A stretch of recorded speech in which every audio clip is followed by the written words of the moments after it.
वालेकुम, Anees astro world पर आपको खुशामदीद कहता हूँ। आज अपने सिखाने के सिलसिले में बुर्ज असद के जायचा लियो असेंडेंट चार्ट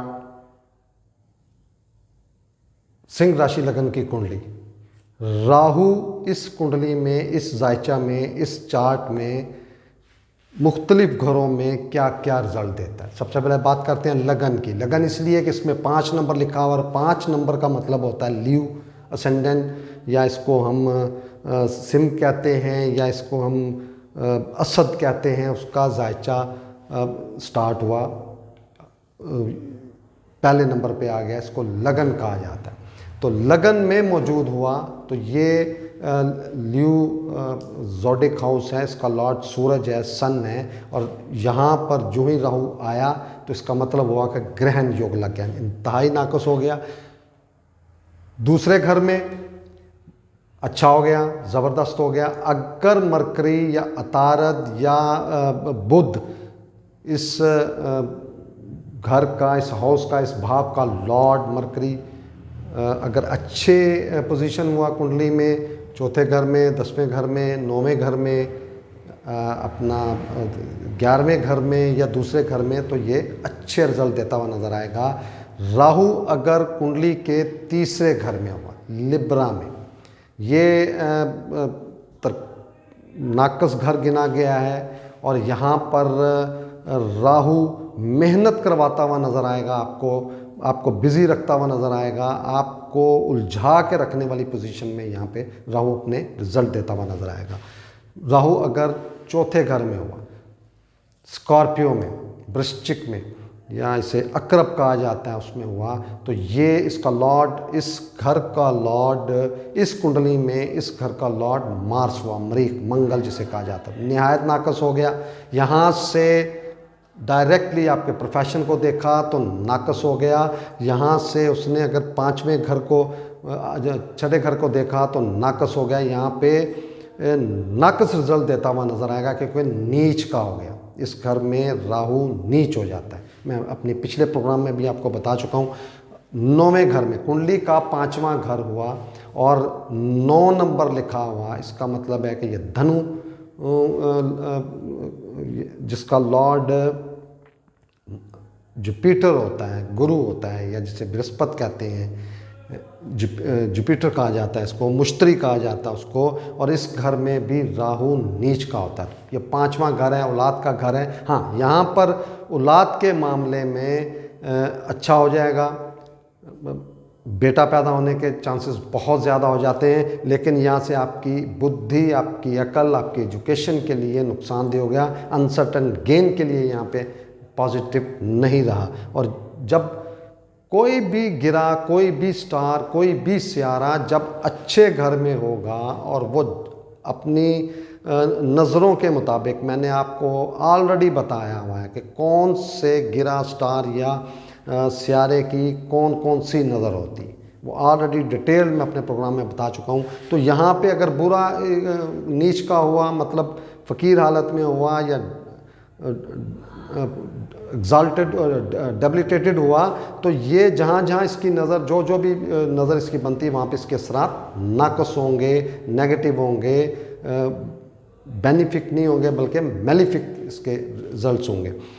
कुंडली के 6ठे घर में यहाँ पे राहु अच्छा माना गया है, लेकिन ये त्रकेश घर, नाकस घरों में से, नाकस तरीन घरों में से ये घर है। और यहाँ पर राहु का होना, अगर सेटन भी कुंडली में अच्छा ना हुआ तो ये नाकस होगा, कंपटीशन बढ़ा देगा। जॉब का घर है, मुलाजमत का घर है, लिटिगेशन का घर है, बीमारियों का घर है, और कर्ज़े लोन का घर है। ये यहाँ पे उस चीज़ को पावर दे देगा, और आपको ये नाकस घर होने की वजह से नाकस मेलिफिक रिजल्ट्स आपको मिलते हुए नज़र आएंगे।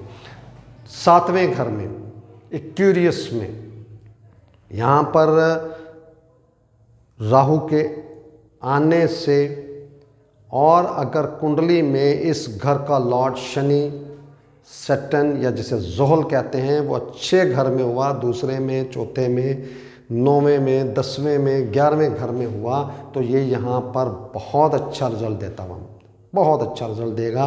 और पार्टनरशिप के लिए, डेली वेजेस के लिए, पर्सनैलिटी के लिए और जहाँ जहाँ इसकी नज़र होगी उसके लिए अच्छे असरात आपको अब्रॉड सेटलमेंट के लिए ये यहाँ पे बहुत आउट क्लास हो जाएगा आपके लिए, क्योंकि ये जगह चेंज करने का भी कारक माना गया है। तो यहाँ पर ये 7वें घर में बैठ के 11वें को, पर्सनैलिटी को और तीसरे घर को देखने से जो आदमी बाहर जाना चाहता है, अब्रॉड जाना चाहता है, उनके लिए भी ये बहुत अच्छा हो गया। कुंडली के 8वें घर में नाकस तरीन घर है और ये पाइसिस है, हूत जिसे कहा जाता है, मीन राशि कहा जाता है। इसका लॉर्ड जुपिटर है, मुश्तरिया जिसे बृहस्पति कहा जाता है, गुरु कहा जाता है। इस घर में इंतहाई नाकस हो जाएगा। 8वां घर है एक्सीडेंटल मामलात, एंग्जाइटी, सडनली सीक्रेट्स, इस तरह के मामलात में उलझा कर रखता है। यहाँ से डायरेक्टली आपकी फैमिली और फैमिली और फाइनेंस को आपको डिस्टर्ब करेगा ये यहाँ पे। कुंडली के 9वें घर में एरीज, मेष राशि, या जिसे हम हमल कहते हैं, इसका लॉर्ड मंगल है, मरीख है। और ये यहाँ पर अच्छे रिजल्ट नहीं देगा, क्योंकि ये मंगल के साथ, मंगल के साधारण राशि जो वृश्चिक है उसमें ये नीच का होता है और मंगल के साथ इसकी नहीं बनती। यहाँ पे अच्छे रिजल्ट देता हुआ नज़र नहीं आता। और मंगल अगर इस कुंडली में अच्छा भी हुआ तो ये अच्छे रिजल्ट यहाँ पे नहीं देगा। कुंडली के 10वें घर में प्रोफेशन का घर, आपकी जो आपकी सोच है, आपकी जो कर्म है उसका घर है ये। और यहाँ पर ये उच्च का हो गया, आउट क्लास रिजल्ट देता हुआ नज़र आएगा। और अगर इस कुंडली में, इस चार्ट में, इस जायचा में वीनस जिसे जोहरा कहते हैं या जिसे शुक्र कहा जाता है वो अच्छी हुई तो आउट क्लास रिजल्ट देता हुआ नज़र आएगा।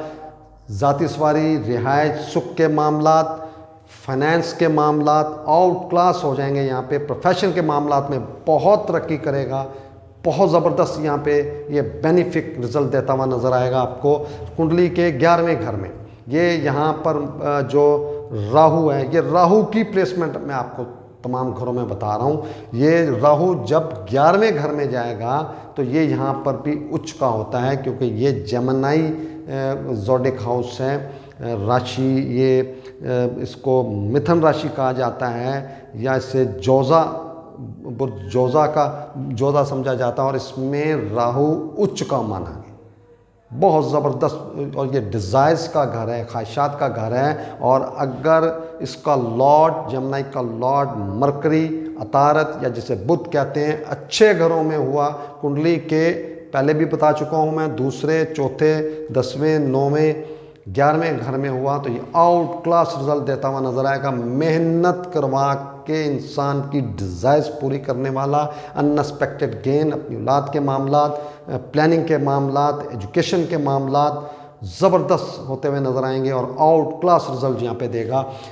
राहु अगर 12वें घर में हुआ तो ये यहाँ पर नीच का हो गया, ग्रहण योग का एक इसको कहा जाता है। जब भी सूरज या चांद ग्रहण लगता है तो उसमें राहु केतु का बहुत अमल दखल होता है। तो ये बुर्ज सरतान या इसे कर्क राशि या इसे कैंसर ज़ोडिक हाउस कहा जाता है और इसका लॉर्ड मून है, कमर है या चंद्र है। तो इस यहाँ पर राहु के आने से ग्रहण योग एक मर्तबा फिर बन गया और तरकेश का आखिरी घर, इंतहाई नाकस घर। और यहाँ पर बैठकर ये आपके अखराजात, जेल, हॉस्पिटल, इल्ज़ामात, इस तरह बेकाबू आपके अखराजात जो हैं, एक्सपेंसेस जो हैं आपके बहुत ज़्यादा बढ़ा देगा, आपके काबू में नहीं रहेंगे। डिस्टर्ब रहने वाली पर्सनैलिटी और यहाँ से सुख के मामलात, वालदा के मामलात, ज़ाती सवारी, ज़ाती रिहाइश के मामलात, कंपटीशन के मामलात, मुलाजमत के मामलात बहुत ही नाकस यहाँ पे रिज़ल्ट देता हुआ नज़र आएगा। तो आज मैंने राहु को बुर्ज असद के जायचा में, लियो असेंडेंट चार्ट में या सिंह राशि लगन की कुंडली में मुख्तलिफ घरों में क्या क्या रिज़ल्ट देता है उसके बारे में बताया। कल मैं इंशाल्लाह अगले जो प्रोग्राम है उसमें इंशाल्लाह आपको केतु का बुर्ज असद के ज़ायचा में न्यू असेंडेंट या सिंह राशि लगन की कुंडली में तमाम घरों में क्या क्या रिजल्ट देता है उसके बारे में बताऊँ। बहुत शुक्रिया। अस्सलाम वालेकुम।